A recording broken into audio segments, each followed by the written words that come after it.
Levítico capítulo 14. Luego de que en el capítulo 13 se nos dio las leyes acerca de la lepra, ahora en el capítulo 14 nos encontramos con la purificación de los leprosos y cómo Dios establecía esta ley. Empezando en el verso 12 dice: esta será la ley del leproso en los días de su purificación. Y comienza diciendo que primero el sacerdote saldrá fuera del campamento donde se encontrará con esta persona leprosa, y entonces lo que va a hacer el sacerdote es examinar a esta persona y luego mandará a tomar ciertas cosas para el sacrificio y la purificación de este leproso. Vemos que dice que va a tomar 2 avecillas vivas y limpias, madera de cedro, un cordón de escarlata e hisopo para el que ha de ser purificada. Entonces lo que hace es degollar a una de esas avecillas y luego mojar en todas esas cosas del cordón, ¿cierto? La madera con la sangre de la avecilla muerta sobre el agua corriente, y luego se rocía 7 veces para que sea purificada, lo declara limpio, y el ave viva es librada o soltada en campo abierto. Luego entonces el leproso tiene que rasurarse su cabello, lavar su ropa, de bañarse en agua y va a quedar limpio. Pero aún así, aunque entra ciertamente al campamento, no entra a la tienda, sino que queda fuera de la tienda por 7 días. Y al octavo día, entonces vemos que se tienen que traer las ofrendas o sacrificios para purificarse de forma completa. Les pide 2 corderos sin defecto en el verso 10, una cordera de 1 año sin defecto, 3 décimas de efa, flor de harina mezclada con aceite como ofrenda de cereal y 1/3 del litro de aceite. Entonces el sacerdote va y empieza entonces a sacrificar a cada uno de estos animales para que sea una ofrenda por la culpa, una ofrenda por el pecado. Todo esto se presenta como cosa santísima.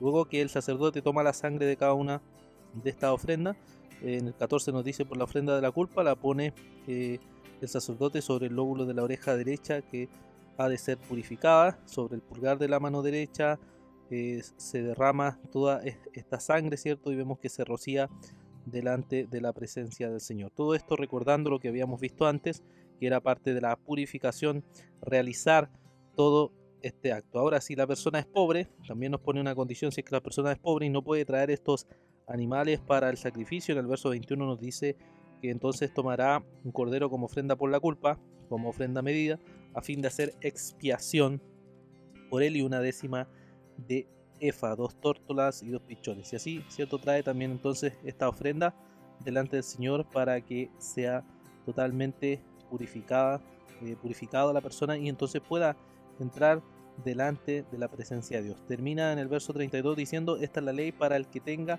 infección de lepra, cuyos recursos para su purificación sean limitados. O sea, para el pobre que no tenga quizás lo suficiente, puede hacer esto e igual va a quedar purificado.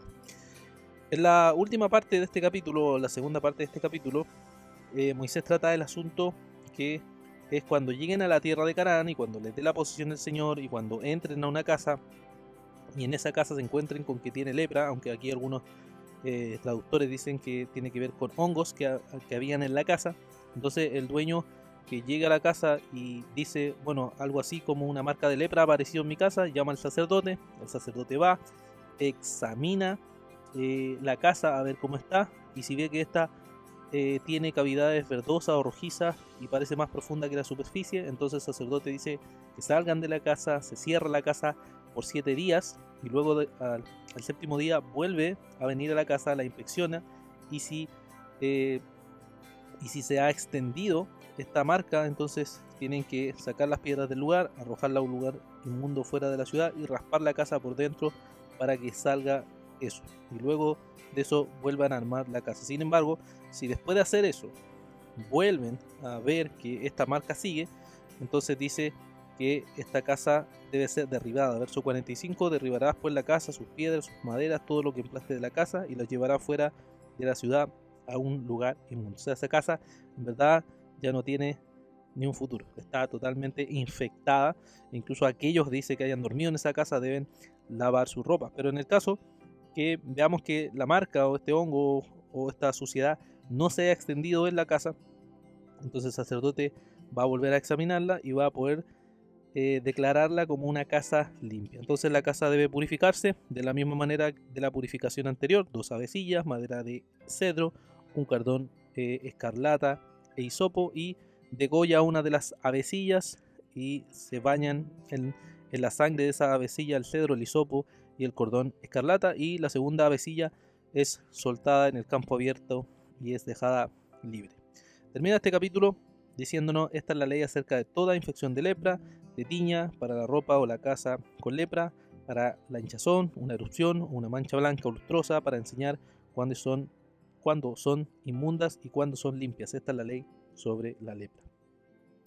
Ya vimos en el capítulo anterior que eran actos ceremoniales que manifestaban y mostraban al pueblo de Israel la importancia de distinguir entre lo inmundo y lo que es limpio. Eso es lo que el Señor quería mostrarle. ¿Y qué podemos entonces meditar en este capítulo 14? Podemos meditar que la miseria de la enfermedad o de la suciedad que se da en esos contextos, ya sea del leproso o de la casa, es un recuerdo constante o es un eco constante de que estamos en un mundo completamente caído, un mundo con pecado, un mundo en el cual hay enfermedades, hay dolores, hay sufrimientos, llegan plagas, invaden nuestra vida, nuestra casa, nuestro ser, todo puede ensuciarse en este mundo porque estamos en un mundo pecaminoso.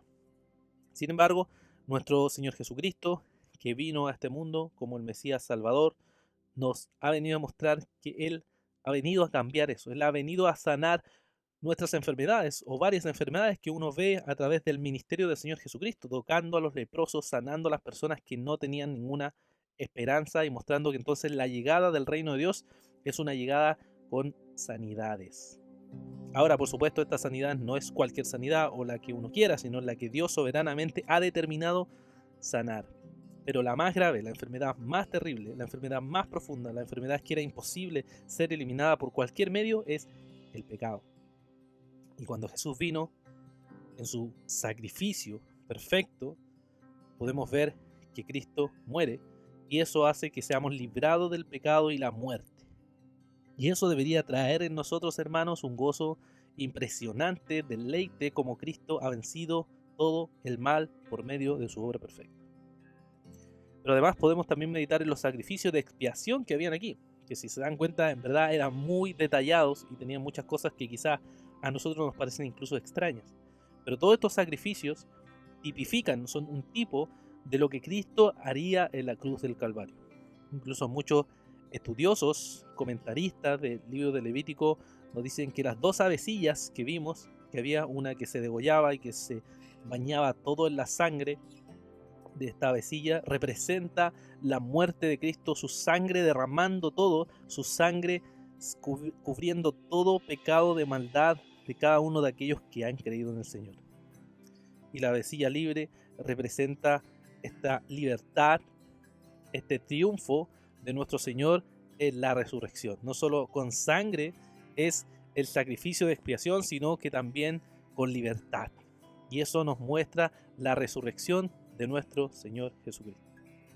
Y eso, hermanos, nos da esperanza, porque podemos pensar cómo el Señor ha vencido el mal y el pecado, y cómo la resurrección nos da la esperanza de que el Señor nos dice: nuestros cuerpos van a ser totalmente transformados, la muerte va a ser completamente eliminada, no solo de nuestros cuerpos, sino también de este mundo caído de forma completa. Y eso debe darnos ánimo y esperanza para vivir cada día sirviendo en la obra del Señor. Que Dios les bendiga.